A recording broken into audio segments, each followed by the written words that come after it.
Bismillahirrahmanirrahim. Assalamualaikum warahmatullahi wabarakatuh. Alhamdulillahi rabbil alamin. Wabihi nasta'inu ala umuri dunya waddin.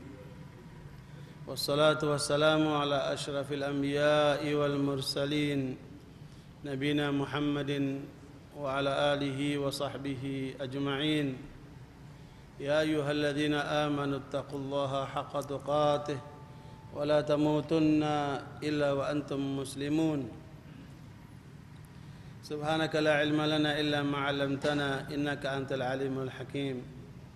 اللهم لا سهل إلا ما جعلته سهلا وأنت تجعل الحزن إذا شئت سهلا. أما بعد فإخواني وأخواتي في الدين رحمني ورحمكم الله. Malam hari ini insyaallah kita akan melanjutkan kajian kita terhadap kitab Ushul I'tiqad Ahli Sunnah wal Jamaah yang dikumpulkan oleh Imam Abu Zur'a Ar-Razi dan Imam Abu Hatim Ar-Razi, yang kemana mereka telah berusaha sekuat tenaga mendatangi para ulama baik yang dari wilayah barat maupun timur untuk memadukan seluruh pandangan-pandangan, keyakinan-keyakinan terhadap akidah Ahlussunnah wal Jamaah yang sudah kita mulai pada waktu-waktu yang lalu, dan kita sekarang masuk ke poin yang ke-11. Kita masuk ke poin yang ke-11 di mana ungkapan yang tertulis di dalam kitab Ushul I'tiqad Ahlussunnah wal Jamaah, wa yasma'una kalamahu kaifa syaa wa kama syaa, bahwa kaum mukminin akan mendengarkan firman Allah atau ucapan Allah atau kata-kata Allah sesuai yang dikehendakinya dan apa saja yang dimaukannya. Di sini sekalian, sebagaimana keyakinan Ahlussunnah wal Jamaah, mereka meyakini dapat melihat Allah nanti di akhirat. Bahkan kenikmatan terbesar nanti di surga adalah kenikmatan melihat Allah Subhanahu wa taala. Maka begitu pula kaum mukminin Ahlussunnah wal Jamaah meyakini bahwa mereka akan diajak bicara oleh Allah di surga. Ya, dan itu merupakan keyakinan yang tidak boleh kita tolak, karena begitulah yang disebutkan oleh Allah dalam Al-Quran, disebutkan oleh Rasulullah SAW dalam sunnahnya. Karenanya prinsip terhadap akidah al-asma wa sifat, karena di dalam kita mengkaji tauhid akan kita temukan 3 hal sebagaimana Allah sebutkan di dalam surat Maryam ayat 65. A'udzubillahi minasyaitonir rajim. Rabbus samawati wal ardi wa ma bainahuma fa'budhu wastabir li'ibadatihi hal ta'lamu lahu samiyya. Ya, bahwa Allah Subhanahu wa taala Rabb yang menciptakan langit dan bumi serta yang seisinya termasuk kita semuanya. Dialah yang mengatur kita karena Dia juga yang memiliki kita. Allah yang menciptakan, Allah yang memiliki, Allah juga yang mengatur. Sehingga karenanya kita besarkan Allah dengan cara mengibadahinya. Fa'budhu. Karena itu Allah perintahkan ibadahilah Allah itu, bukan kepada selain Allah. Ya, ibadah haram hukumnya bila ditujukan kepada selain Allah Subhanahu wa taala. Karena itu adalah kemusyrikan. Ya, apapun bentuk ibadah itu tidak boleh ditujukan kecuali kepada Allah Subhanahu wa taala. Dan tidak hanya kaitan dengan sholat dan puasa saja, dalam semua hal. Ya, termasuk diantaranya menyembelih harus karena Allah, bernazar harus karena Allah. Segala bentuk ibadah harus tertuju kepada Allah Subhanahu wa taala.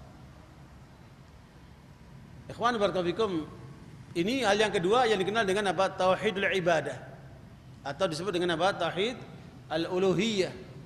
Tidak ada yang berhak diibadahi kecuali Allah Subhanahu wa taala. Hal ta'lamu lahu samiyya? Tahukah kamu bahwa Allah mempunyai nama-nama Asmaul Husna yang tidak ada siapapun yang bisa menyamainya. Ya. Baik kesempurnaannya maupun kandungannya, semuanya sesuai dengan yang disampaikan oleh Allah kepada kita, sesuai yang disampaikan oleh Rasulullah kepada kita. Makanya kita yakini Allah SWT mempunyai Asmaul Husna dan sifat-sifat yang mulia itu.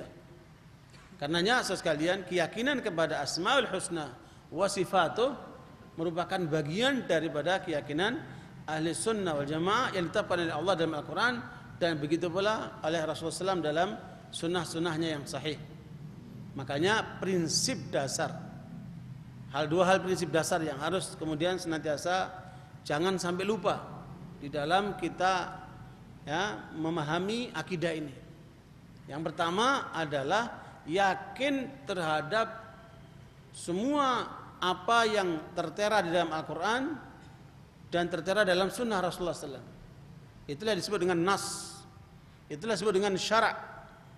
Makanya kita wajib menerima, meyakini apa saja yang datang dari Allah dan Rasulnya, termasuk diantaranya terkait dengan keyakinan terhadap al-asma'ul husna wa sifatuh. Karena itu merupakan prinsip dasar yang tidak boleh kita ragu-ragu. Ini adalah prinsip yang pertama, sebagaimana Imam Syafi'i rahimahullah menyebutkan, nu'minu bima ja'a anillah ala muradillah wa nu'minu bima ja'a an rasulillah ala muradi rasulillah. Kita beriman terhadap apa yang datang dari Allah sesuai dengan maunya Allah,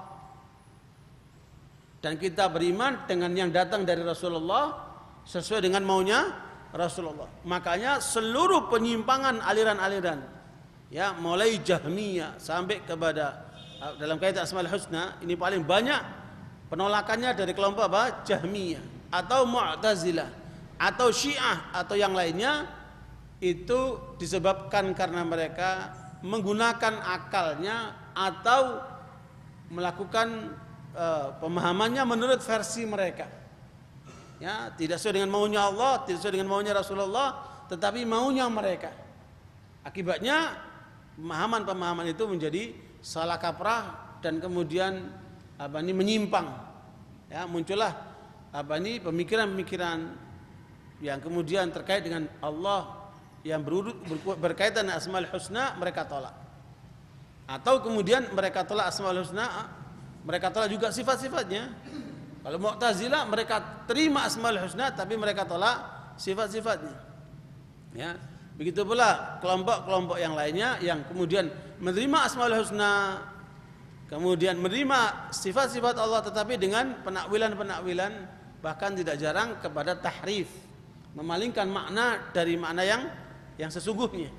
Nah, tentunya ini akan menjadi keliru karena bukan yang dikehendaki oleh Allah dan Rasulnya. Makanya dalam semua ajaran Islam, kita sebagai umat Islam dikatakan muslim karena tunduk sepenuhnya, patuh sepenuhnya, tidak kemudian mengedepankan keinginan kita terhadap keinginan Allah dan Rasulnya.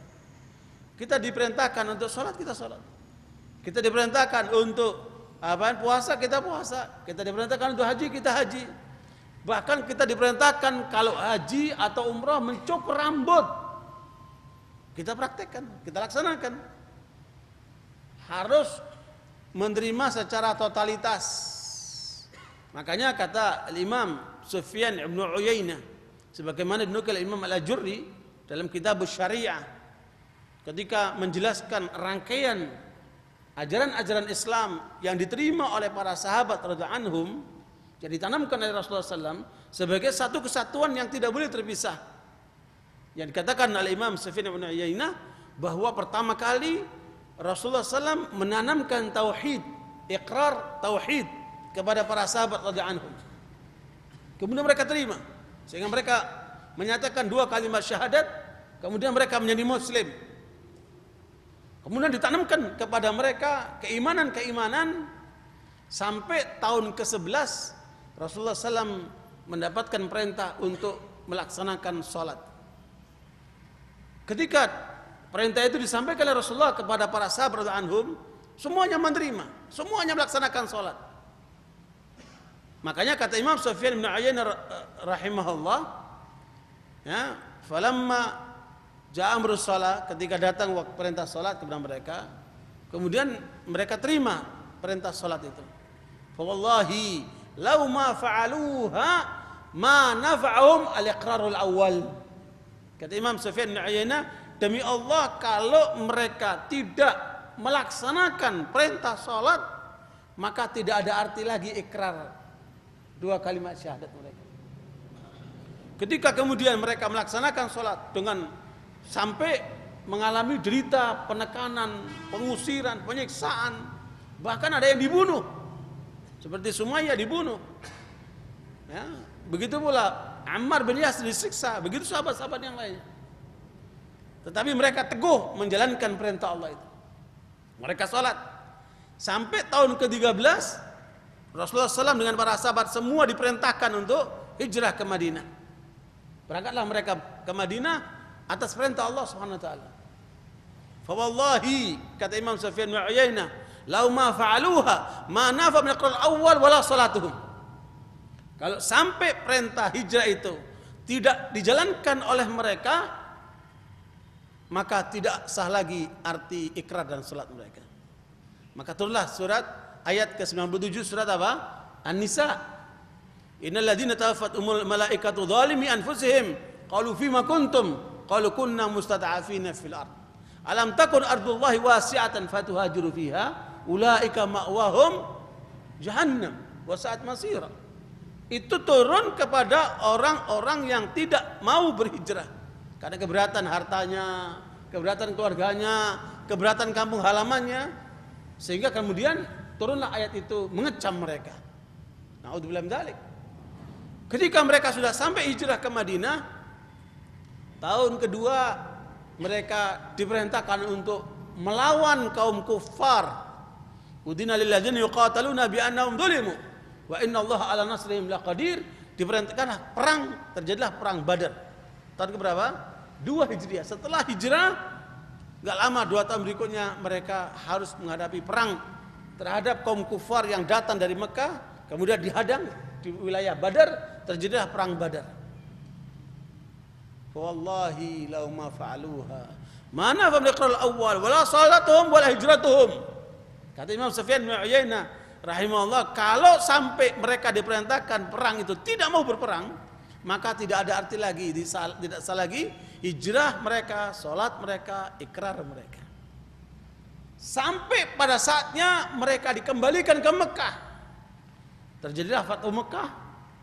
Kemudian mereka diperintahkan untuk tawaf. Sampai mereka diperintahkan untuk cukur rambut. Kesimpulannya, kata Imam Sufyan bin Uyainah, demi Allah, kalau kemudian mereka tidak cukur rambut pada saat diperintahkan itu, maka tidak ada arti lagi tawaf mereka, hijrah mereka, jihad mereka, salat mereka, hijrah mereka, salat mereka, dan ikrar mereka. Itulah rangkaian syariat Allah yang ditanamkan kepada umat Islam. Sehingga karenanya sampai turunlah Al-Qur'an, al-yauma akmaltu lakum dinakum wa atmamtu 'alaikum ni'mati wa raditu lakumul Islam madinah. Sempurna Islam ini, jangan ditambah, jangan dikurangi. Makanya Allah sebut, menyatakan kepada Rasulullah dan kepada kita, ya, tsumma ja'alnaka 'ala syari'atin minal amri fattabi'ha wa la tattabi' ahwa alladziina la ya'lamun. Demikian kami jadikan engkau Muhammad di atas syariat yang mengandung perintah ini, ikuti syariat itu. Ikuti saja. Makanya kewajiban kita hanya mengikuti. Jangan ngarang, jangan ditambah maupun jangan dikurang. Dan jangan kamu ikuti hawa nafsu yang tidak berilmu. Makanya Allah menguatkan itu. Qul in kuntum tuhibbunallaha fattabi'uni yuhibbukumullah. Jadi pola kita, makanya kita beda dengan Syiah yang ajarannya, agamanya ngarang semua. Kita semua yang diperintahkan oleh Allah Rasulnya kita jalankan. Lihat rukun iman, kita ngikuti Rasulullah. Salat kita ngikuti Rasulullah. Puasa kita, seluruh proses dalam kita menjalankan din kita ikuti Rasulullah. Tetapi Syiah tidak. Rukun imannya ngarang, rukun Islamnya ngarang. Ya, syahadatnya ngarang, salatnya ngarang, wudunya ngarang, ngarang semua. Agama karangan itu. Ngapain kita ikuti? Nah, kita di dalam berislam tidak boleh kemudian ngarang-ngarang. Karena yang ngasih pahala siapa? Allah. Yang ngasih surga siapa? Allah. Yang menurunkan din siapa? Allah. Kita ikuti kehendak Allah SWT. Hatta Rasulullah SAW mengatakan, diperintahkan oleh Allah untuk mengatakan, qul innama ana basyarum mithlukum yuha ilayya annama ilahukum ilahu wahid faman kana yarju liqa'a rabbih falyamal 'amalan shalihan wa la yusyrik bi ibadati rabbih ahada. Rasulullah SAW diperintahkan, katakan wahai Muhammad, aku manusia seperti kalian, tetapi diwahyukan kepada aku. Rasulullah SAW mendapat wahyu, dan wahyu inilah yang kemudian diperintahkan untuk disampaikan kepada kita, sekaligus dicontohkan bagaimana cara memahami din ini dan mempraktekkan din ini telah dicontohkan oleh Rasulullah SAW. Makanya Allah perintahkan, laqad kana lakum fi Rasulillahi uswatun hasanah. Pada diri Rasulullah terdapat suri tauladan yang baik untuk kita semuanya. Karena itu saudara sekalian, di dalam kaitan dengan apa yang sedang kita bicarakan, bahwa kita yakin ya sebagai ahli sunnah wal jamaah, sebagaimana diungkapkan oleh dua imam besar ini, bahwa nanti di surga kaum mukminin dapat berbicara dengan Allah Subhanahu wa taala, dan Allah membicarakan kepada mereka, semuanya terdengar apa yang disampaikan oleh Allah sesuai dengan firman Allah SWT dalam surat Yasin ayat 55 58. Ya, dan ini adalah prinsip yang pertama, yaitu tadi apa? Menerima semua ketentuan dalil dari Al-Qur'an dan sunnah Nabi yang sahih terkait dengan apa? Keyakinan, termasuk diantaranya asma dan sifat. Adapun poin yang kedua, mengedepankan ketentuan syariat nas terhadap akal. Ini prinsip di dalam kita berkeyakinan, berakidah, kedepankan prinsip apa? Dalil, nas, syariat atas akal. Jangan sebaliknya, seperti dilakukan oleh kelompok Mu'tazilah, sehingga mereka banyak sekali penyimpangannya. Kenapa? Mengedepankan akal terhadap syariat. Makanya Allah SWT menyebutkan, ya ayyuhalladzina amanu la tuqaddimu baina yadayillahi wa rasulih. Orang beriman, jangan kamu mendahului Allah dan Rasulnya. Dengan apa? Dengan pikiran, dengan hawa nafsu, dengan keinginan-keinginan. Kalahkan semua itu. Ya, sehingga karenanya sekalian, akal kita ini hanya untuk mengkonfirmasi, bukan untuk menentukan. Ya, kita hanya mengkonfirmasi.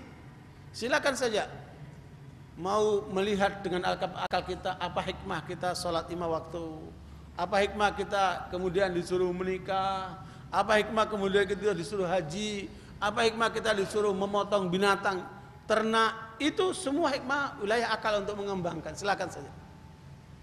Ya, tetapi jangan sekali-kali mengedepankan akal terhadap nas Al-Quran dan Sunnah yang sahih itu.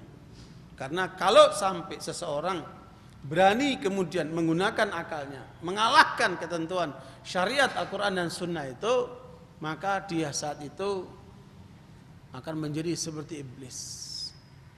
Bagaimana pernyataan Imam Syahristani dalam kitab Al-Milal wan Nihal, bahwa kesalahan terbesar iblis adalah dia menggunakan akalnya di depan nas.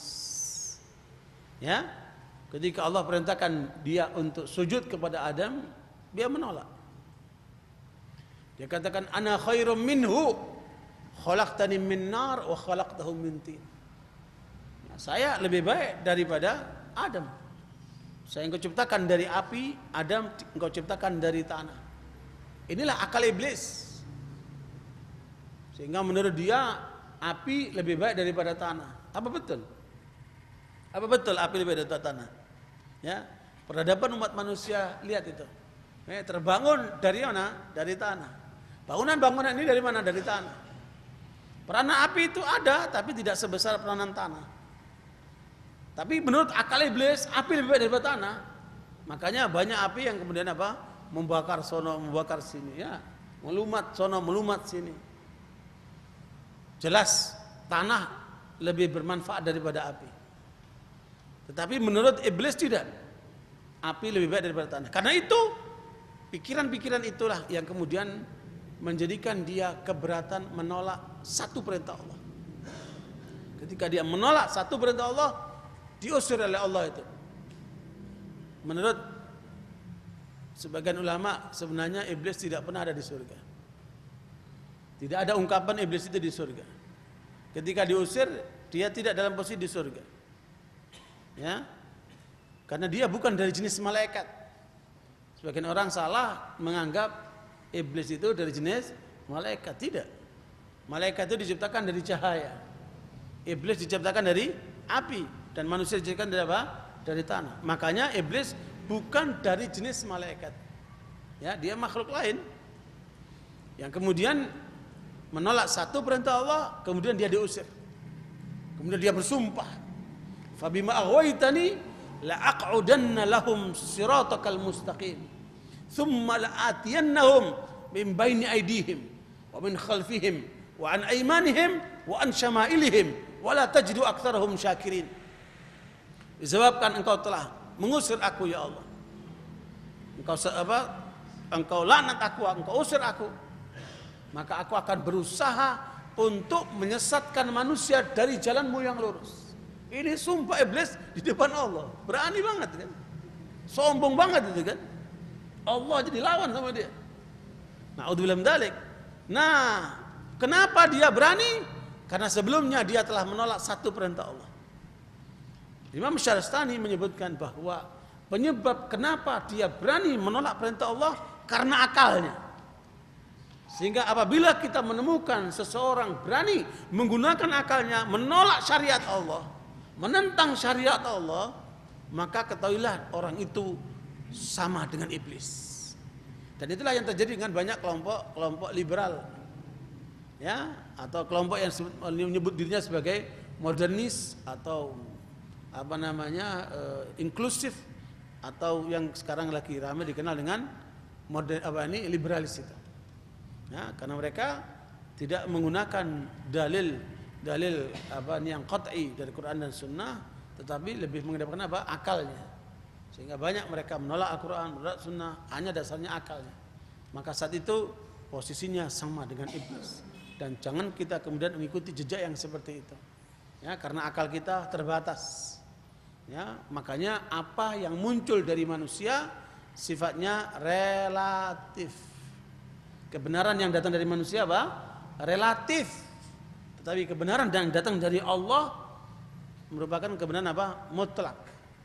Ya, jangan yang relatif mengalahkan apa? Yang mutlak. Jangan yang sempit mengalahkan yang luas. Ya, karena itu ikhwan barakallahu fikum, inilah yang kemudian menjadikan mengapa manusia itu congkak. Ya, mengapa manusia itu enggan ataupun sombong. Karenanya kata Rasulullah, la yadkhulul jannata man kana fi qalbihi mithqalu dzarratin minal kibr. Ya, tidak akan masuk surga orang yang di dalam dirinya ada sebiji sawi rasa sombong. Enggak akan masuk surga. Dan sombong itu kata Rasulullah, al-kibru batarul haq wa ghamtun nas. Yang namanya sombong itu ukurannya apabila seseorang menolak kebenaran, menolak Quran, menolak hadis. Ya. Dan kemudian dia meremehkan orang. Hatta masalah jenggot. Jenggot itu ada di Al-Quran. Jenggot itu ketentuan Rasulullah. Jenggot itu kemudian merupakan bagian daripada syariat yang dipraktikkan oleh para nabi, yang kemudian disetujui oleh seluruh ulama madhab. Tetapi kemudian ada sebagian orang yang kemudian melecehkan itu, menolak itu.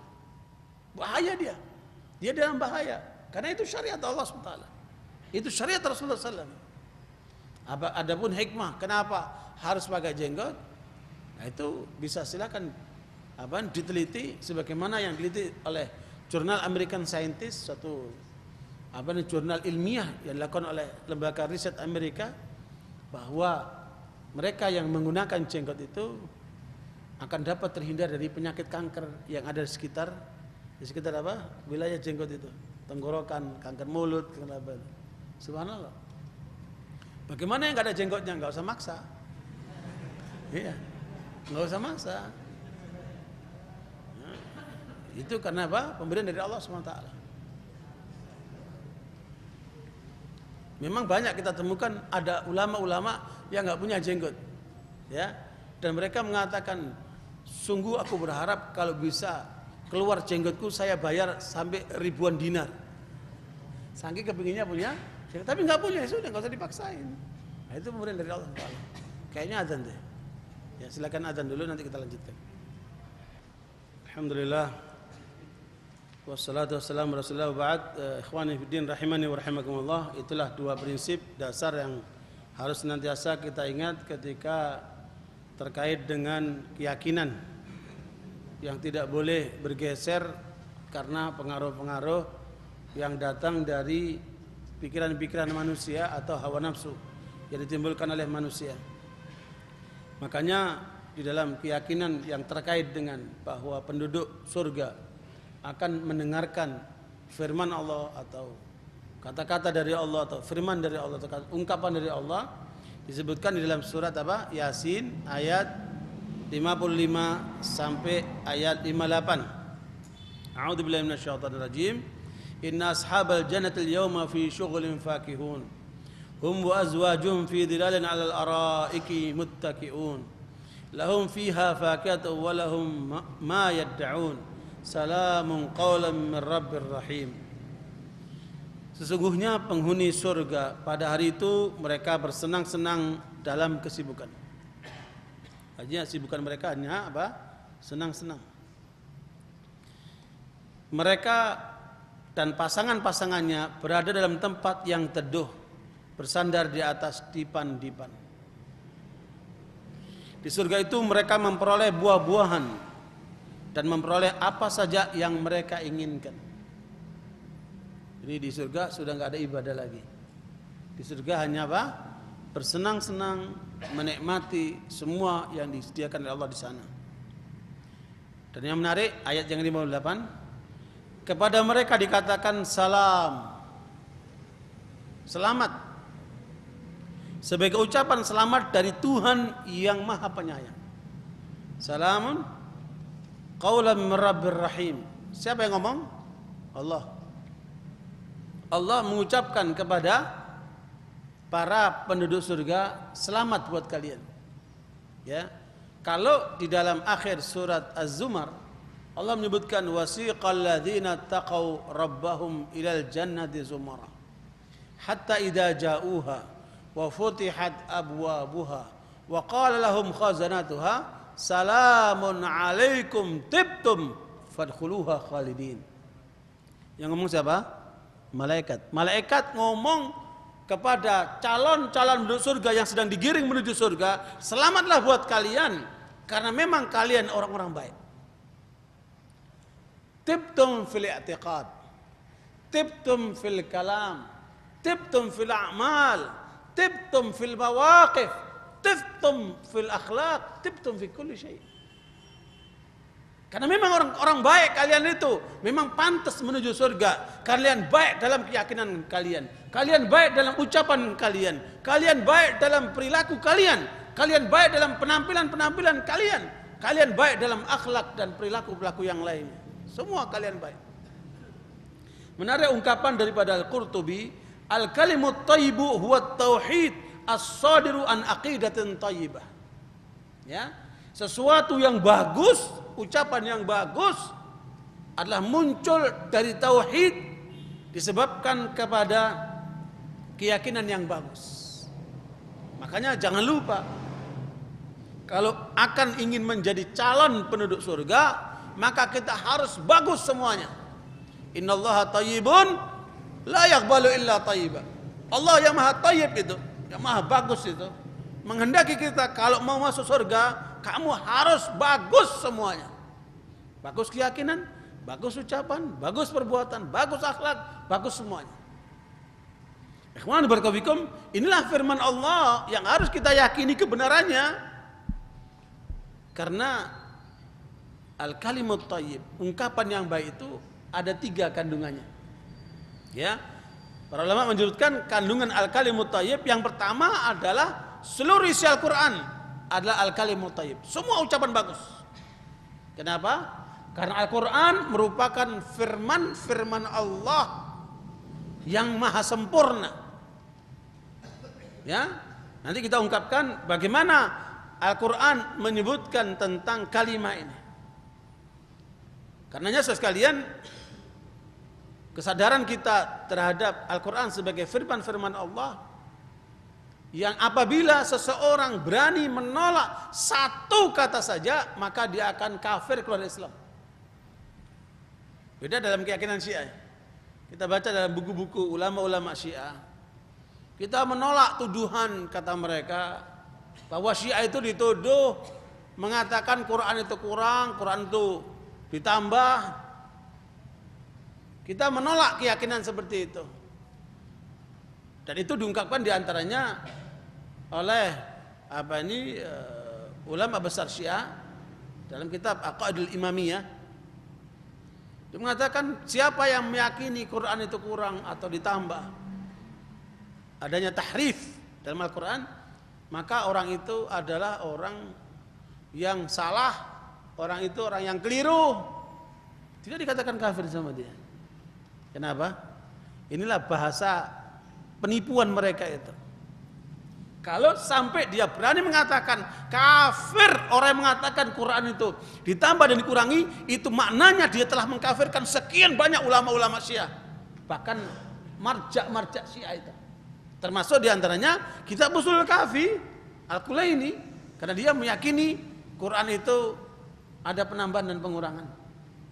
Karena dia menyebutkan riwayat dalam juz yang kedua bahwa Quran yang diturunkan oleh Allah melalui malaikat Jibril kepada Nabi Muhammad SAW itu ada 17.000 ayat. Maknanya sementara ayat Quran kita ada berapa? 6.236, tidak sampai 17.000 kan? Berarti banyak sekali kurang. Mereka meyakini adanya pengurangan terhadap Al-Quran. Siapa yang dituduh? Para sahabat oleh mereka. Makanya tidak berani mereka mengkafirkan orang-orang yang melakukan tahrif terhadap Al-Quran, karena itu akan kena kepada imam mereka. Lihat itu bahasa mereka itu. Bagi orang yang nggak paham, dia akan mudah tertipu dengan omongan orang Syiah itu.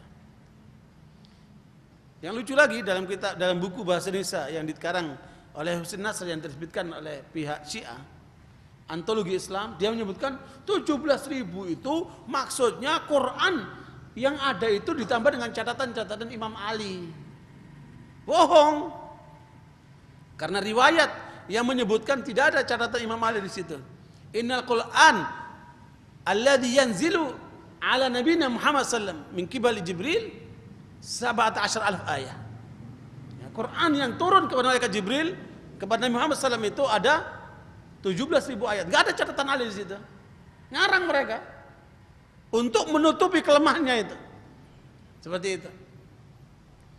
Ikhwan barakallahu fikum, kalau kita ahli sunnah wal jamaah meyakini seluruh kandungan Al-Quran dari Al-Fatihah sampai An-Nas merupakan firman Allah Subhanahu wa taala.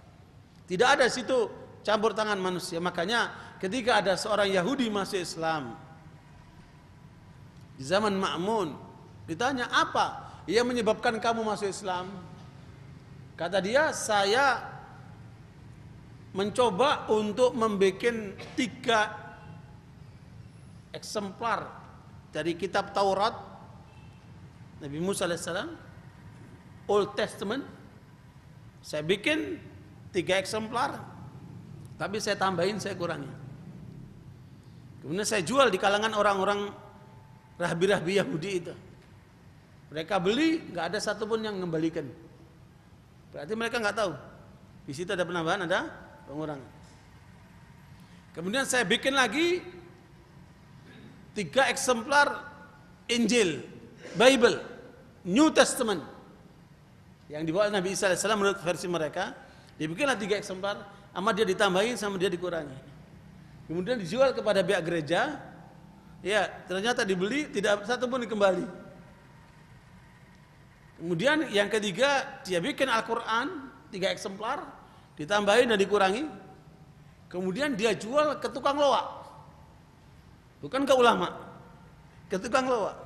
Sama tukang loak dikepet. Udah ketahuan ini palsu, nggak mau beli. Ya.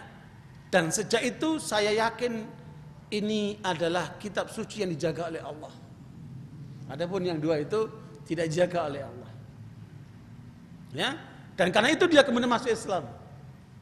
Subhanallah. Inna nahnu nazzalna dzikra wa inna lahu lahafidun.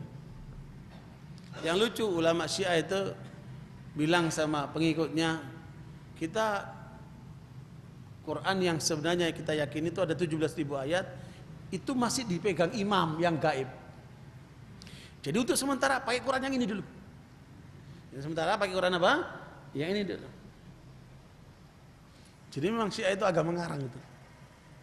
Karenanya ikhwan barakallahu fikum, keyakinan kita kepada Quran seutuhnya.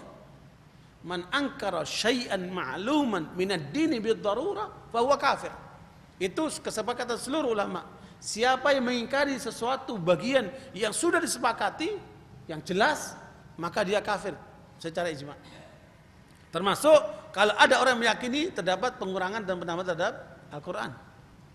Karenanya sekalian jelas ini, karena sumbernya Al-Qur'an, sami'na wa ata'na, kita terima. Oke. Bagaimana dengan sabda Rasulullah SAW? Wa kama qala Rasulullah SAW, innallaha tabaraka wa ta'ala yaqulu li ahli jannah. Ini hadis Nabi SAW menyatakan Allah Subhanahu wa ta'ala berbicara kepada para penduduk surga. Yang ngomong siapa? Rasulullah SAW. Ya.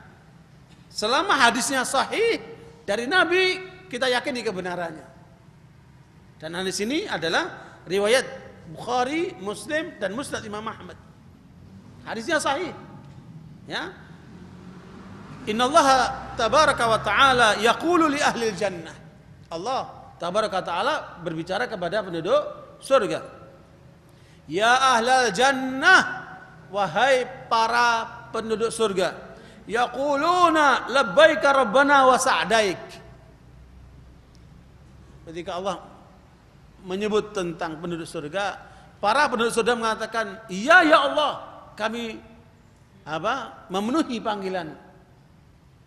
Sama ketika kita melaksanakan ibadah haji. Diperintahkan oleh Allah kepada Nabi Ibrahim, kepada Muhammad SAW, "Wa'adzin fin nasi bil haji, ya'tuka rijalan wa 'ala kulli dhamirin ya'tina min kulli fajjin 'amiq." Serukan panggilan untuk berhaji kepada manusia. Mereka akan datang meskipun dengan unta-unta kurus dari segala penjuru. Datanglah para jamaah haji mengatakan, labbaik Allahumma labbaik, labbaik la syarika lak labbaik, innal hamda wan ni'mata laka wal mulk la syarika lak. Kita datang dari Bekasi, kita datang dari Irian, kita datang dari Aceh, kita datang dari Rusia, dari Eropa, dari Amerika, dari berbagai negara, penjuru dunia, ketika haji berkumpul semua di sana. Kenapa? Memenuhi panggilan Allah. Itu di dunia, kaum mukminin datang memenuhi panggilan Allah. Labbaik Allahumma labbaik. Bagaimana dengan di surga? Itu ayatnya jelas. Allah perintahkan kepada Nabi dan sampaikan kepada kita. Kita terima, kita penuhi panggilan itu. Bagaimana dengan penduduk surga? Labbaika Rabbana wa sa'daik. Begitu ucapan para penduduk surga. Fa yaqulu hal raditum? Kemudian Allah berfirman kepada mereka, berkata kepada mereka, apakah kalian senang? Apakah kalian ridha? Fa yaquluna wa ma lana la narda. Bagaimana kami kok tidak ridha ya Allah? Mengapa kami tidak ridha? Wa qad a'taitana ma lam tu'ti ahadan min khalqik. Engkau telah berikan kepada kami nikmat-nikmat yang tidak engkau berikan kepada makhluk yang lainnya. Subhanallah. Yang namanya langit, bumi, gunung, makhluk-makhluk besar semuanya selesai tugasnya di dunia. Gak ada kaitan dengan surga, gak ada kaitan dengan neraka.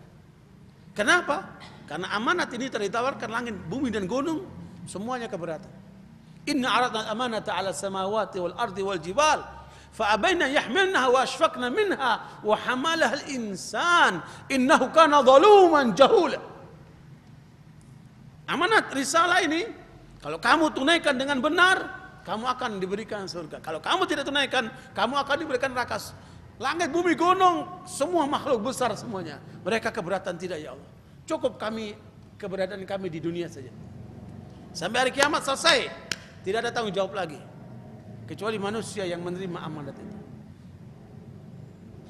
Innahu kana zaluman jahula. Kalau sampai manusia tidak menunaikan amanat itu, imma karena dia zalim, banyak kedalimannya, yaitu tahu yang benar tapi melanggar, atau jahul, dia melanggar karena kebodohannya. Makanya jangan kita menjadi zalim, jangan juga menjadi apa? Jahil. Makanya kita belajar untuk apa? Untuk bisa kita terapkan. Ghairil maghdubi alaihim waladhdallin. Ini dua kelompok ini yang menjadi sesat, menjadi zalim, dimurkai oleh Allah, dan menjadi sesat, dibenci sama Allah karena apa? Mereka atas kebodohannya menyimpang. Kita minta ihdinas siratal mustaqim, yaitu dengan ilmu dan amal, supaya kita jadi benar arahnya. Ikhwan barakallahu fikum, makanya betapa beruntungnya kita kalau sampai kita bisa masuk surga. Kenapa sekalian? Memang pantasnya kita masuk surga. Kenapa? Karena memang kita aslinya penduduk surga, bukan penduduk bumi ini. Nabi Adam dan Hawa tadinya tinggal di mana? Di surga. Tetapi karena pelanggaran godaan iblis, mereka diusir oleh Allah kembali ke dunia ini. Qul nahbitu minha jami'a ba'dukum li ba'din adu. Faman ittaba hudaya fala yadhillu wa la yashqa. Kata Allah, kalian karena melanggar Allah, maka keluar dari surga itu, turun ke bumi ini. Satu sama lain akan menjadi musuh. Makanya permusuhan antara manusia tidak akan pernah habis. Permusuhan antar kawan, permusuhan antar suami istri, permusuhan antar keluarga, permusuhan antar kampung, permusuhan antar negara tidak akan pernah sepi. Ba'dukum li ba'din adu.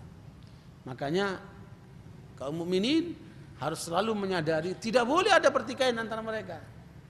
Karena kalau ada pertikaian itu pasti sumbernya adalah iblis. Rasulullah SAW menyebutkan apa? Inna syaitana ais ayya'budahul musallun walakin fit tahrishi fima bainahum. Kata Rasulullah, setan telah putus asa untuk bisa disembah sama orang-orang yang sholat itu. Tapi setan tidak pernah berputus asa untuk mengadu domba antar sesama muslim sama kaum mukminin. Subhanallah. Ya. Makanya kalau melihat pertikaian umat Islam, kita lihat dalam skop yang kecil maupun skop yang besar, tidak lain sebabnya apa? Iblis laknatullah alaih. Ya, makanya kita tutup pintu permusuhan di antara kita. Kita arahkan kekuatan kita untuk melawan musuh-musuh Allah itu. Harusnya begitu. Sehingga kita menjadi apa? Kekuatan. Makanya Allah mengatakan, innallaha yuhibbul ladzina yuqatiluna fi sabilihi saffa ka'annahum bunyanun marsus. Ya, Allah suka kepada mereka yang berjuang di jalan Allah itu ibarat satu bangunan yang kokoh, menguatkan satu sama lain, bukan malah melemahkan, bukan malah permusuhan, bukan malah dengki-dengkian, enggak. Nah, ini yang harus kita kuatkan. Dan ini kembali kepada apa? Akidah yang benar, sehingga perilaku-perilakunya menjadi benar. Itulah pentingnya akidah untuk menentukan apa? Perilaku manusia. Saudara tahu, semua kejahatan manusia itu sumbernya dari mana? Dari kalbu ini, ya. Semua kejahatan manusia sumbernya dari mana? Dari sini nih. Karena niatnya nggak benar. Dan semua kebaikan sumbernya dari mana? Dari kalbu ini. Subhanallah. Inilah raja yang memerintahkan. Kalau rajanya bobrok, perilakunya akan bobrok. Kalau rajanya bagus, perilakunya akan bagus. Inilah yang harus kemudian kita rawat, kita jaga dengan tauhid. Sehingga karenanya sekalian, penduduk surga itu mereka ridho dengan keputusan Allah. Dia mengatakan, bagaimana kami tidak ridho ya Allah, sementara Engkau berikan segala sesuatu kepada kami yang tidak Engkau berikan kepada makhluk yang lainnya. Fayaqulu ana a'tikum afdal min dzalik. Maka Allah pun berkata, aku akan berikan kalian lebih baik daripada semua itu. Qalu ya Rabb, wa ayyu syai'in afdal min dzalik? Lihat, penduduk surga itu terjadi dialog dengan Allah SWT. Ya, di surga itu. Siapa yang ngomong ini? Rasulullah SAW. Ya, dan jangan lupa hadisnya riwayat Bukhari, Muslim dan Imam Ahmad. Kuat sekali. Ya. Mereka bertanya, "Ya Rabb, apalagi yang lebih bagus dari semua ini?" Heran. Selama ini yang kita dapatkan begitu bagusnya, apalagi yang lebih bagus? Kan Allah mengatakan, aku akan lebih kasih lebih bagus. Maka fayaqulu uhillu alaikum ridwani fala asqatu alaikum ba'dahu abada. Kata Allah, aku halalkan, aku berikan kepada kalian ridhoku. Kata Allah, aku berikan kepada kalian ridhoku sehingga aku tidak akan pernah murka kepada kalian sedikit pun. Ikhwan barakallahu, kalau kita masih di dunia, kita bisa dimurkai sama Allah kalau kita melanggar Allah. Ya. Kalau kita taat sama Allah, mengikuti perintah Allah, meninggalkan larangan Allah, Allah akan cintai kita. Tapi ketika kemudian ada perintah Allah yang kita abaikan atau larangan Allah yang kita kerjakan, maka kita akan dimurkai oleh Allah. Sebagaimana Allah murkai kaum Yahudi itu. Ya. Makanya sekalian, inilah yang harus kemudian kita jaga sampai kita bisa mendapatkan nikmat abadi yang ada di surga itu, sehingga Allah tidak pernah murka sama sekali kepada kita. Ya. Ikhwan fillah, inilah dialog yang Rasulullah sebutkan antara Allah dengan apa? Penduduk surga. Makanya keyakinan kita Ahlussunnah wal Jamaah meyakini bahwa penduduk surga akan berbicara dengan Allah, dan Allah bicara dengan mereka, yang kemudian terdengar semuanya, baik suaranya, ungkapannya, semua kedengar. Ya, tidak seperti kita di dunia nggak bisa mendengar, tetapi terjadi keyakinan di dalam keyakinan kita tentang bagaimana Allah SWT berbicara dengan Nabi Musa alaihissalam. Ya, wa kallama Allah Musa taklima. Ya, di sini sifat Allah yang diungkapkan oleh Al-Quran dan Sunnah dikumpulkan oleh Alawi bin Abdul Qadir As-Saqqaf, ya, tentang apa saja sifat-sifat Allah yang disebutkan oleh Al-Quran dan Sunnah yang sahih. Di antaranya adalah ucapan Allah kepada para nabi dan nanti kepada penduduk surga yang kita yakini sebagai sifat yang pasti kebenarannya sesuai dengan yang disampaikan oleh Allah SWT dan disampaikan oleh Rasulullah SAW. Ya, seperti umpamanya dalam surat An-Nisa ayat 164 Allah katakan, wa kallamallahu Musa taklima. Musa langsung diajak bicara sama Allah pada saat menerima the Ten Commandment, saat di mana itu gua Tursina. Nah, itu wilayah perbatasan daerah Sina, ya. Daerah Sina itu sekarang lagi bergejolak di Mesir karena perlawanan masyarakatnya kepada tentara yang sangat zalim kepada mereka di sana, dan itu perbatasan dengan Yahudi Israel. Ya. Kemudian dalam surat Al-Qasas ayat 30 Allah menyebutkan falamma ataha nudiya min syatil wadil aymani fil buqatil mubarakati minasyajarati an ya Musa inni anallahu rabbul alamin. Ya, Musa diajak bicara langsung sama Allah. Inni ana rabbul alamin. Aku adalah Tuhan semesta alam. Ini firman Allah SWT. Makanya kita harus yakini sesuai dengan yang Allah sampaikan. Kemudian Allah katakan dalam surat Al-Kahfi ayat 109, qul law kana al-bahru midada li kalimati rabbi lanafida al-bahru qabla an tanfada kalimatu rabbi walau ji'na bimithlihi madada. Ya. Jadi Allah SWT menyebutkan bahwa seandainya lautan-lautan itu menjadi kalimat-kalimat Allah, untuk mencatatkan kalimat-kalimat Allah, maka akan habis tintanya sebelum habis kalimat-kalimat Allah itu. Meskipun kalaupun didatangkan sekian kali lipat terhadap jumlah lautan yang kalau itu tinta. Kembali kepada Al-Quran, ungkapan salamun qawlan min rabbir rahim, qaul di dalam Al-Quran itu kata Ibnu Al-Jauzi ada 5 pengertiannya. Ya, ada berapa? 5 pengertiannya. Qaul dalam Al-Quran kata Ibnu Al-Jauzi ada 5 pengetahuannya. Jadi ada kalam, ada qaul, ada kalimah. Ya, kalau qaul ada 5 pengertiannya. Sebagaimana di dalam surat Az-Zumar ayat 17 dan 18. Silakan dicatat, surat Az-Zumar ayat 17 dan 18. Allah SWT berfirman, "Fabashshir ibad alladzina yastami'una al-qaula fayattabi'una ahsanah." Ya. Berilah kabar gembira kepada hamba-hambaku mereka yang mengikuti ucapan. Ucapan di sini apa maksudnya? Al-Qur'an. Jadi pengertian qaul yang pertama adalah Al-Qur'an. Maka kemudian mereka mengikuti apa yang ada dalam Al-Qur'an itu. Kedua, qaul di dalam Al-Qur'an seperti dalam surat Ibrahim ayat 27. Ibrahim ayat 27, "Yutsabbitullahu alladziina aamanu bil qaulis tsabit fil hayatid dunya wa fil akhirah." Ya, Allah akan meneguhkan orang-orang beriman dengan ucapan yang teguh, baik di dalam kehidupan dunia maupun kehidupan akhirat. Ucapan dalam ayat ini yang kedua bermakna apa? Syahadatan. 2 kalimat syahadat. Ya. Jadi dalam kehidupan, makanya Rasulullah SAW menyebutkan di antara tanda orang itu husnul khatimah ketika dia meninggal dia mengucapkan apa? Syahadatain. Ya. Ini pengertian kedua. Al-qaul dalam Al-Quran pengertian kedua adalah apa? 2 kalimat syahadat. Mudah-mudahan Allah mudahkan kita di akhir hayat kita bisa mengucapkan apa?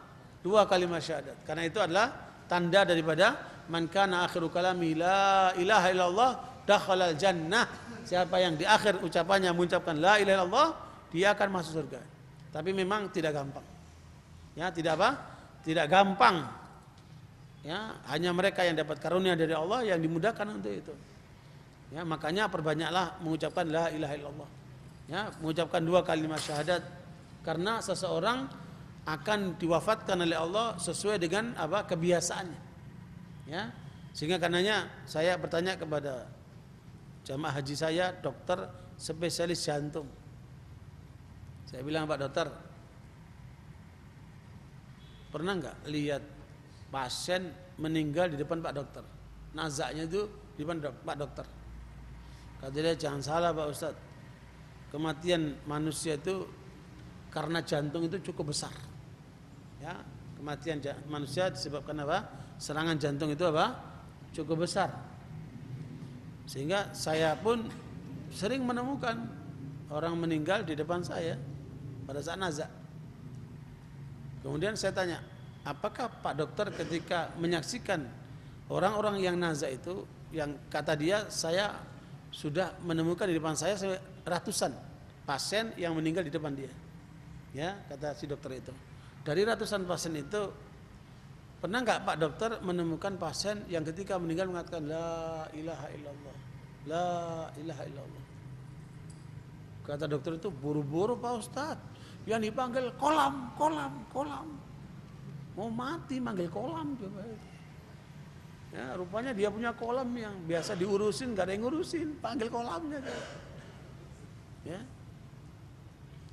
Syekh Muhammad Hassan, ulama dari Mesir, dia cerita dalam ceramahnya pengalaman seorang dokter bedah yang menyampaikan cerita itu dari pengalamannya kepada Syekh Muhammad Hassan ini.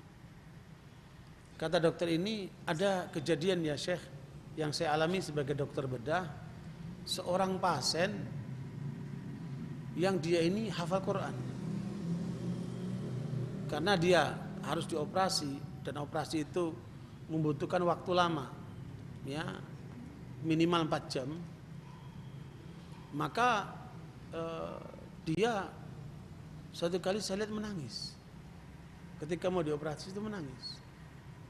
Saya bilang, Bapak yang sudah jenggotnya putih ini, Bapak yang sudah tua bini, yang saya tahu hafal Quran, kenapa kok nangis? Mau dioperasi kok nangis? Apa takut dioperasi? Kata dia, tidak, saya bukan karena takut dioperasi, tapi saya sedih karena ketika nanti saya dibius, kemudian saya dioperasi 4 jam saya tidak bisa baca Quran. Kenapa? Hilang ingatan. Itu yang saya takuti, yang saya sedih itu. Karena selama ini saya khatamkan Quran setiap hari 10 juz. Selama ini saya khatamkan Quran sehari 10 juz. Setiap 3 hari saya khatam Quran. Nah, gara-gara operasi ini saya khawatir ketika kemudian nanti waktuku tersita sehingga tidak bisa lagi baca Quran. Tidak tercapai target 10 juz itu. Subhanallah. Ya, subhanallah. Luar biasa ini orang. Tetapi tetap harus dioperasi. Ya begitulah keadaannya. Berarti dia sedihnya bukan kenapa? Karena mau dioperasi, bukan. Karena sedih apa? Lewat waktunya tidak bisa kemudian mengulangi hafalan Qurannya. Subhanallah. Sementara kita banyak waktu yang sia-sia. Ya. Subhanallah. Apa yang terjadi sekalian? Kalau memang harus dioperasi, berikan saya kesempatan 1 jam sebelum dioperasi. Ya, kata si pasien ini, berikan saya 1 jam sebelum dioperasi. Saya mau sholat 2 rakaat dan saya mau mengulangi hafalan saya. Setelah 1 jam silakan saya disuntik bius, kemudian laksanakan operasi. Oke, 1 jam, sudah silakan. Ya, kemudian dia sholat 2 rakaat di tempat tidurnya itu. Kemudian dia mulai mengulangi hafalan Qur'annya. Mengulangi hafalan Qur'annya. Setelah 1 jam datang dokter yang bagian bius itu, dibiuslah dia itu. Kemudian dilaksanakan operasi. Setelah sudah hilang kesadarannya, dia ternyata kata dokter ini, ketika saya operasi, pasien itu tetap menyuarakan suara bacaan Qur'annya dalam posisi dia sedang tertidur lelap, sedang di dalam pembiusan, sedang dioperasi, tapi suaranya baca Qur'annya tidak berhenti. Subhanallah itu. Luar biasa itu. Ya, mudah-mudahan saudara-saudara yang hafal Quran bisa ngulangi itu. Ya, biar dibius tetap baca Quran, luar biasa itu. Itu pengalaman Syekh Muhammad Hasan disampaikan oleh seorang dokter di Mesir. Nah, ini sekalian, makanya kita minta dikuatkan oleh Allah, terutama pada saat akhir hayatnya. Ya, beberapa waktu yang lalu ditemukan di Makassar, imam khotib setelah selesai khutbah, kemudian dia imam sholat, pada waktu salam, setelah salam, kemudian dia sujud tersungkur dan posisinya meninggal dunia. Ya, meninggal dunia dengan sujud. Luar biasa itu. Mudah-mudahan dengan itu tanda husnul khatimah. Oke, yang ketiga, pengertian qaul dalam Al-Quran yang ketiga, yaitu firman Allah SWT dalam surat As-Sajdah ayat 13. Walakin haqqal qawlu minni. Walakin haqqal qawlu minni. Ya, ini adalah keputusan Allah yang sudah berlalu, ketetapan Allah yang sudah berlalu. Itu ilmunya Allah, di mana sudah diputuskan. Walakin haqqal qawlu minni la amla'anna jahannama minal jinnati wan nasi ajma'in. Qaul di sini apa? Maknanya apa? Keputusan Allah yang lalu. Ilmu Allah yang lalu yang sudah ditetapkan oleh Allah SWT. Itu pengertian yang ketiga dari qaul di dalam Al-Qur'an menurut Ibnu Jauzi. Kemudian yang keempat, qaul dalam pengertian surat An-Naml ayat 82. Surat An-Naml 82 Allah katakan, wa idza waqa'al qawlu 'alaihim. Wa idza waqa'al qawlu 'alaihim. Artinya apabila ketetapan azab atas mereka. Jadi qaul di sini artinya apa? Azab. Qaul di sini artinya apa? Azab. Kemudian yang kelima yaitu surat Al-Baqarah 59. Fabadala alladziina zalamu qawlan ghaira alladzi qila lahum. Ya. Kemudian ungkapan orang-orang yang zalim itu diganti dengan sesuatu yang dikatakan kepada mereka, yaitu maknanya ucapan secara umum. Kalau di sini artinya apa? Ucapan secara umum. Makanya tadi saya belum menyelesaikan pemahaman al-kalimut thayyib, ada 3 tadi ya. Yang pertama apa? Al-Quran. Yang kedua adalah hadis-hadis Nabi yang sahih. Dan yang ketiga adalah seperti ungkapan ini, yaitu ungkapan-ungkapan yang baik dari manusia. Jadi ungkapan-ungkapan yang baik dari manusia. Wa qulu linnasi husna. Ya, bicaralah kepada manusia dengan ungkapan yang baik. Ya. Jadi ungkapan yang baik, selama itu baik, maka dia masuk kategori al-kalimut thayyib. Meskipun tidak ada di Al-Quran dan Sunnah. Ya, meskipun tidak ada dalam Al-Quran dan Sunnah. Ya. Kalau memang itu baik, dia masuk kategori al-kalimut thayyib. Ya. Luceng, pangestu enggak ada di Quran, enggak ada di hadis, ya kan? Tapi itu bahasa lokal, ya lokal yang baik. Luceng, pangestu, apalah yang seperti itulah kira-kira ya. Bahasa lokal yang bisa dianggap kategori apa? Baik. Nah, itu masuk kategori al-kalimut thayyib. Nah, itu adalah pengertian qaul dalam Al-Quran yang ada 5 pengertiannya. Begitu pula terkait dengan al-kalimah. Ya, al-kalimah yang maknanya juga al-kalam, maknanya juga al-qaul. Di dalam Al-Quran itu ada sejumlah makna yang terkandung di dalamnya. Begitu pula tadi ada berapa? Ada 5. Al-kalimah dalam Al-Quran juga ada 5 pengertiannya. Ada 5 pengertiannya. Yang pertama yaitu firman Allah SWT dalam surat At-Taubah ayat 40. Firman Allah dalam surat At-Taubah ayat 50, wa kalimatullahi hiyal ulya. Wa kalimatullahi hiyal ulya. Ya, dan kalimat Allah itulah yang tertinggi. Maknanya adalah la ilaha illallah. Maknanya adalah la ilaha illallah. Ya. Yaitu kalimat tauhid. Kemudian yang kedua, di dalam surat An-Nisa ayat 171, kalimah atau ucapan atau ungkapan yang tertuang di dalam surat An-Nisa ayat 171, innamal masihu Isa ibn Maryama rasulullahi wa kalimatuh. Ya. Bahwa kemudian hanya saja sesungguhnya Al-Masih Isa ibn Maryam adalah utusan Allah dan kalimatnya, kalimat Allah yang mengatakan kun fayakun. Ya, kun apa? Fayakun, yaitu Nabi Isa alaihissalam lahir tanpa bapak. Pola manusia kan Allah ciptakan dengan 4 model ya. Nabi Adam alaihissalam diciptakan tanpa bapak dan ibu. Ya, Hawa diciptakan dengan bapak tanpa ibu karena diambil dari tulang rusuk Nabi Adam alaihissalam. Nabi Isa diciptakan dengan ibu tanpa bapak. Dengan kalimat apa? Kun fayakun. Nah, ini pengertian daripada surat apa? Nisa 171. Adapun yang keempat, kita ini lahir dengan bapak dan ibu. Dan ini menunjukkan apa? Kebesaran Allah Subhanahu wa taala. Sama juga kita lihat pengertian terhadap anak-anak. Ada 4 macam juga. Ada suami istri yang dikasih rezeki anaknya semuanya apa? Perempuan. Ya. Ada juga suami istri yang dikasih anaknya semuanya laki. Ya, ada juga suami istri yang dikasih anak laki dan perempuan. Tetapi ada juga suami istri yang tidak diberi anak, mandul. Alias apa? Mandul. 4 model manusia dari keturunan manusia ini. Sebagaimana orang tua kita, bapak kita juga seperti itu posisinya adalah ada 4 model manusia terlahir dengan bapak dengan tanpa bapak dan ibu, dengan bapak dengan tanpa ibu, dengan dengan ibu tanpa bapak, dan kita semuanya dengan bapak dan ibu sempurna. Ya, makanya Allah katakan walaqad khalaqnal insana fi ahsani taqwim. Ya, manusia diciptakan oleh Allah dengan apa? Sangat sempurna. Ya. Nah, barakallahu ini yang kedua. Yang ketiga yaitu di dalam surat Al-An'am ayat 115.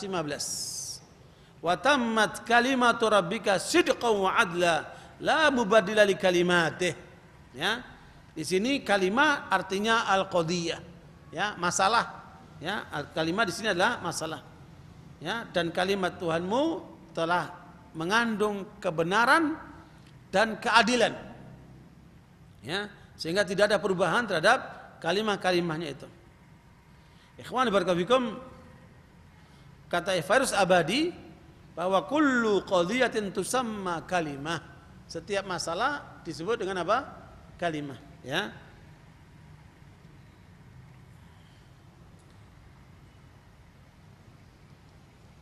Kemudian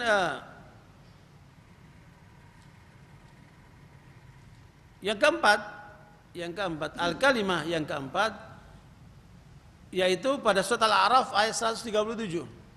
Surat Al-A'raf ayat 137, wa tammat kalimatu rabbikal husna ala bani Israil. Ya. Kalimah di sini maknanya kata-kata atau ucapan atau ungkapan yang telah ditetapkan oleh Allah kepada Bani Israel dengan ucapan yang apa? Yang terbagus. Yaitu kalimahnya apa? Wa nuridu an namuna 'alladzina stud'ifu fil ard. Dan Allah akan memberikan karunia kepada mereka yang apa ini kaum lemah di muka bumi. Ya, surat Al-Qasas ayat 5. Kemudian yang kelima yaitu dalam surat Thaha ayat 129. Walaula kalimatun sabaqat min rabbika lakana lizaman wa ajalun musamma.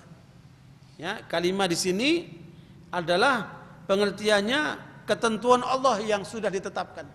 Ketentuan Allah yang sudah ditetapkan yaitu apa?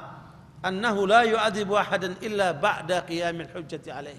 Allah tidak mengadab satu kaum sampai apa kaum itu apa mengetahui atas kebenaran Islam kepada mereka atau sampainya hujah kepada mereka. Wa ma kunna mu'adzibina hatta nab'atha rasula. Itu pengertian daripada kalimat yang kelima, Allah tidak mengadab satu kaum selama belum sampai risalah kepada mereka. Tapi kalau sudah sampai risalah kepada mereka, maka apa ini hujah telah tegak kepada mereka. Nah, ala kulli hal barakallahu fikum, barangkali itu sekedar tambahan dari pengertian apa namanya keyakinan terhadap kalam atau qaul yang datang dari Allah SWT terhadap penduduk surga, sehingga karenanya keyakinan ini pun ditetapkan oleh para ulama ahli sunnah wal jamaah. Su'ilal Imam Ahmad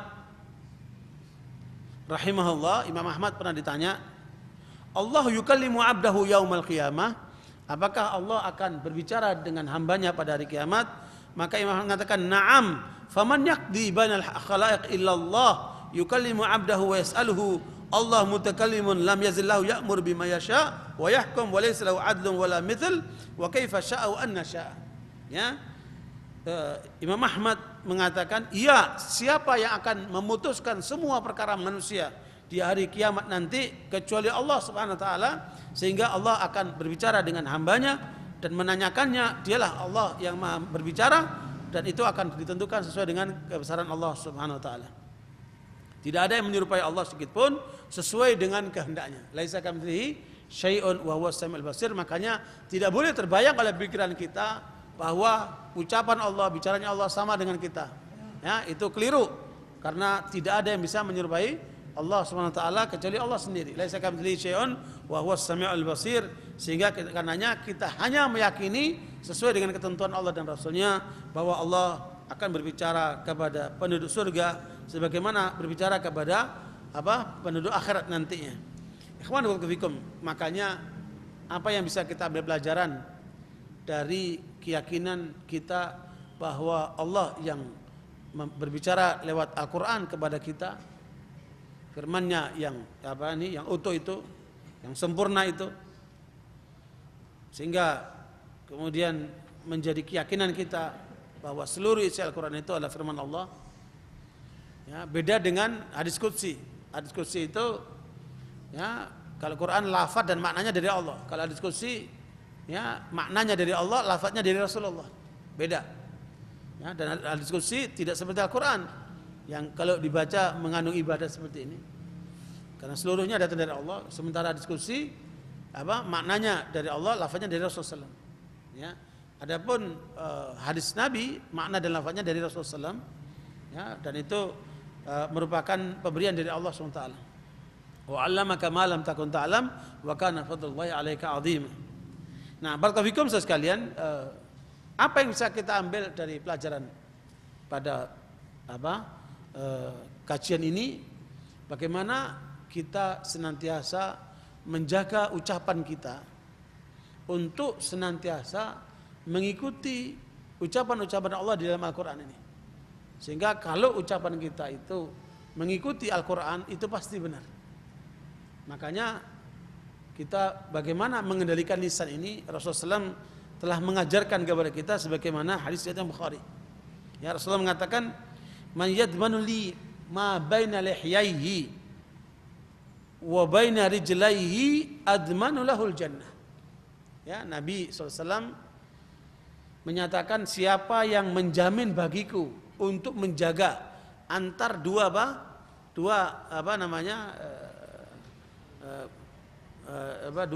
bibirnya itu, ya, yaitu lisannya, dia bisa menjaga lisannya, dan menjaga antar dua pahala, yaitu kemaluannya, kehormatannya, maka aku akan jamin surga dia. Ya, dan ini menjadi motivasi kepada kita untuk berusaha menjaga dua bagian ini, yaitu lisan dan kemaluan. Jangan sampai diletakkan sesuatu yang melanggar Allah Subhanahu wa taala. Ya. Makanya Mu'adz bin Jabal radhiyallahu anhu dinasihati oleh Rasulullah untuk menjaga lisannya sambil dipegang lisannya. Makanya Mu'adz mengatakan, "Awa mu'akhaduna bima naqul?" Ya Rasulullah, apakah kita akan diminta pertanggungjawaban dengan ucapan kita? Maka Rasulullah mengatakan, "Takilatka ummuk ya Mu'adz." Celaka kamu ya Mu'adz. Sesungguhnya penduduk neraka itu kebanyakan mereka tersungkur disebabkan karena lisan mereka. Ya. Manusia itu terbanyak akan masuk neraka kebanyakan karena lisannya. Ya, makanya ngomong yang benar, ngikuti petunjuk Allah dan Rasulnya atau diam. Makanya kata Luqman al-Hakim, "As-samtu hikmatun wa qalilun fa'iluha." Ya, diam itu adalah hikmah, tetapi sedikit orang yang menggunakannya. Jadi kalau memang ngomonglah yang benar. Kalau khawatir salah, mendingan diam. Seperti itu. Dulu para salafus saleh itu mereka kendalikan dirinya. Kalau mereka tertarik ingin bicara, mereka tahan tidak bicara. Ya, kalau sebab bicara akan tumbuh perasaan bangga terhadap dirinya. Tuh saya pendapatnya bagus, tuh omongan saya lancar, tuh begini, tuh begitu. Nah itu mereka kendalikan. Kalau ada keinginan untuk bicara, mereka tahan tidak mau bicara. Tetapi kalau tidak ada keinginan bicara, saat itulah mereka berbicara. Itu kan pengendalian diri yang luar biasa. Ya. Tetapi kalau kemudian saatnya bicara nggak bicara, setan yang bisu. Ya, makanya kalau sudah waktu bicaralah. Tetapi yang penting dijaga, jangan sampai bicaranya bukan karena Allah. Ya, makanya ketika berkumpul ulama-ulama besar, Fudail bin Iyad, Sufyan ats-Tsauri, di dalam satu pertemuan di malam hari, masing-masing kemudian menasihati. Ya, tetapi kemudian Fudail mengatakan, "Wahai Sufyan, dalam kondisi seperti ini biasanya manusia berusaha mencari yang terbaik yang apa dia miliki untuk disampaikan. Dan hati-hati jangan sampai kita berperilaku seperti itu, nanti kita hanya mengharapkan pujian orang, menunjukkan kehebatan kita, padahal kita lakukan bukan karena Allah." Maka menangislah Sufyan ats-Tsauri.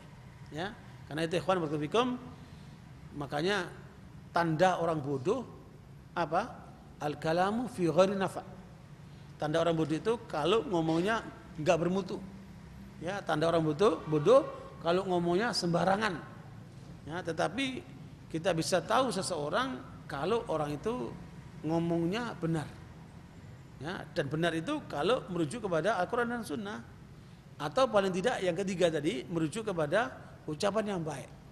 Ya, apakah baik itu menurut pikiran atau baik menurut budaya, selama tidak bertentangan dengan syariat. Makanya kita diajarkan untuk bicaralah yang baik. Wa qulu linnasi husna. Bicaralah yang baik. Makanya Allah mengatakan, "Wa man ahsanu qawlan mimman da'a ila Allahi wa 'amila shalihan wa qala innani minal muslimin. Siapa yang lebih baik ucapannya daripada orang yang menyerukan ke jalan Allah? Selama kita menyampaikan ke arah Allah, di jalan Allah, maka itulah ucapan yang baik. Tapi omongan-omongan yang enggak ada gunanya, apalagi banyolan-banyolan yang tidak berarti, maka sebaiknya kita hindari. Jadi kalau ngomong yang baik. Makanya di dalam pepatah Arab itu, kalau mau nilai orang itu dinilai dari apa? Bukan dari penampilannya. Wah, orang ini gagah, wah orang ini keren, wah orang ini apa? Enggak, tinggi atau apalah namanya. Menilai orang itu dari mana? Dari ucapannya. Mereka bilang apa? Takallam ukhbiruka man anta. Kamu ngomong baru saya bisa nilai siapa kamu. Ya, makanya lihat orang-orang yang hebat itu biasanya ngomongnya itu sangat terkendali, terarah dan bermakna. Ya, banyakkan mereka apa? Ngomongnya apa? Terkendali dan bermakna. Itulah yang kemudian harus kita usahakan untuk kemudian kita ikuti.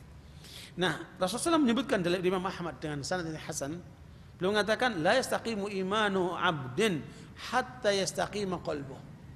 Wa la yastaqimu qalbuh hatta yastaqima lisanuh. Nabi mengatakan tidak lurus iman seorang hamba sampai lurus kalbunya. Tidak lurus iman seorang hamba sampai apa? Lurus apa? Kalbunya. Dan tidak lurus kalbu seseorang sampai lurus apa? Lisannya. Berarti apa? Ekspresi lisan menggambarkan apa? Isi hati. Dan isi hati menggambarkan apa? Keimanan. Maknanya jangan bicara kecuali landasannya karena keimanan. Subhanallah itu. Ya, jangan bicara kecuali karena landasannya apa? Keimanan. Makanya kalau kita bicara atas dasar landasan keimanan, maka apa yang kita bicarakan pasti benarnya. Karena apa? Itu muncul dari keyakinan. Nah, barakallahu Imam Al-Ghazali rahimahullah dalam kitab Ihya Ulumuddin, kemudian diringkas dalam kitab Minhajul Abidin, Minhajul Qasidin oleh Ibnu Jauzi, kemudian diringkas lagi oleh Ibnu Qudamah dalam kitab Mukhtasar Minhajul Qasidin. Berapa banyak dari manusia yang kurang memperhatikan lisannya, akibatnya dia terjerumus ke dalam ucapan-ucapan yang buruk, terhadap ucapan-ucapan yang mencelakakan dirinya, terhadap ucapan-ucapan yang merusak dia, bahkan sampai bisa ke dalam neraka 70 tahun dalam api neraka gara-gara apa? Lisannya. Naudzubillah min dzalik. Ya. Di antaranya penyakit lisan itu apa? Ngomong yang tidak bermakna. Ngomong yang apa? Yang enggak ada maksudnya, enggak ada artinya. Artinya apa? Omong kosong. Omong kosong itu termasuk apa? Apa? Hal yang sia-sia. Itu menunjukkan apa? Kelemahan dari lisan. Tidak ada manfaat buat dunia, enggak manfaat buat apa? Akhirat. Artinya apa? Tong kosong, nyaring bunyinya. Naudzubillah min dzalik. Tinggalkan yang seperti itu. Yang kedua, berbicara tentang hal-hal yang batil. Ya, memuji maksiat, ya, memuji apa namanya, wah itu apa namanya artis itu cantik betul, nah, istrinya fulan itu cantik betul, ngapain ngurusin istri orang? Itu kan bicara yang maksiat itu, ngapain? Ya, nah barakallahu hal semacam itu harus kita hindari. Kemudian ngomong dibikin-bikin, dibuat-buat bikinnya, ya ngomong dibuat-buat supaya kelihatan keren, supaya kelihatan apa ini ahli di bidangnya umpamanya kan. Naudzubillah min dzalik. Jangan ngomong yang dibikin-bikin seperti itu. Apa adanya saja, ya. Kemudian yang keempat, ngomong yang mengandung keburukan, mencela, mencaci. Itu omongan yang enggak menilai, ya. Naudzubillah min dzalik. Atau ngomong yang jorok, itu juga jelek, harus kita hindari. Termasuk diantaranya nyanyian-nyanyian yang nggak ada gunanya, ya. Apa umpamanya nyanyian itu, waktu saya naik bis itu kedengar apa Cicarawo, ya, perawan rabi wong tuo, ya, apa itu, ya, itu ucapan-ucapan yang apa, yang nggak ada gunanya, bahkan tidak cenderung kepada ucapan yang apa, yang jorok. Kemudian bercanda yang mengandung bohong. Boleh bercanda, jangan berlebihan. Boleh bercanda tetapi yang jujur, tidak kemudian mengandung kebohongan, ya. Kemudian yang keenam, suka mengejek. Ya, suka mengejek, merendahkan. Nah, itu juga bentuk apa itu? Jenggotnya kayak kambing, auzubillahi min dzalik. Ya, apa itu? Cadarnya kayak ninja. Nah, itu bentuk mengejek itu adalah perilaku yang menyimpang dari ucapan yang keliru. Kemudian yang ketujuh, membongkar rahasia orang. Udah dikasih rahasia tapi dia nggak amanat, dia membongkar rahasia temannya, saudaranya dan seterusnya. Dan yang paling buruk adalah membongkar rahasia suami istri. Ya, makanya kata Rasulullah, di antara manusia terburuk nanti di akhirat adalah suami istri yang dipadukan oleh Allah dalam satu kesatuan, masing-masing telah membuka rahasianya, terus rahasianya dibongkar kepada orang lain. Oh, istriku begini, oh suamiku begini. Naudzubillah min dzalik. Hati-hati itu. Karena itu akan menjadi min syarrin nasi manzilatan yaumal qiyamah. Ya, menjadi manusia yang terburuk di hari kiamat sebagaimana dalam riwayat Imam Muslim. Kemudian yang ke-8, ghibah. Ya, ghibah. Dzikruka akhaka ma yakrah, menyebutkan tentang saudaramu apa yang dia enggak suka. Ghibah. Nah, itu termasuk perbuatan yang digambarkan seperti makan bangkai saudaranya sendiri. Ya. Itu adalah perbuatan yang yang tercela. Kemudian yang kesembilan termasuk kelemahan lisan adalah namimah, mengadu domba. Ya, mengadu domba satu sama lain sehingga berantem, ribut dan seterusnya begitu. Kemudian yang ke-10, kalamudul lisanain. Kesini ngomong beda, ke sana ngomong beda. Ya. Itu ngomongnya ada orang munafik. Naudzubillah min dzalik, itu perilaku yang menyimpang. Kemudian memuji yang berlebihan. Ya, kalau muji sewajarnya saja. Muji yang berlebihan itu hendaknya orang yang memuji berlebihan itu disiram dengan dilemparkan dengan pasir. Nah, yang terakhir yang ke-12 adalah bicara urusan agama tanpa ilmu. Ya, ngomong masalah agama tanpa ilmu, bahaya sekali. Wa antaqulu 'alallahi ma la ta'lamun. Itu dicelah oleh Allah SWT. Jangan sampai kita bicara berkaitan dengan agama tanpa ilmu atau sembarangan. Nah, dengan demikian sekalian, mari kemudian kita ambil pelajaran dalam kesempatan ini untuk menjaga lisan kita. Ikutilah petunjuk Al-Quran, bicaralah yang benar sesuai dengan petunjuk Al-Quran dan Sunnah Rasulullah, supaya kita menjadi hamba Allah yang kemudian kata malaikat, tibtum fadkhuluha khalidin. Bagus ucapanmu, bagus keyakinanmu, bagus kemudian perilakumu dan seterusnya. Semoga apa yang kita pelajari bermanfaat buat kita sekalian. Aku qouli hadza wa astaghfirullahi wa lakum. Mohon maaf atas kekurangannya. Walhamdulillah bi'amin. Subhanakallahumma bihamdika asyhadu an la ilaha illa anta astaghfiruka wa atubu ilaik. Walhamdulillah. Wassalamualaikum warahmatullahi wabarakatuh.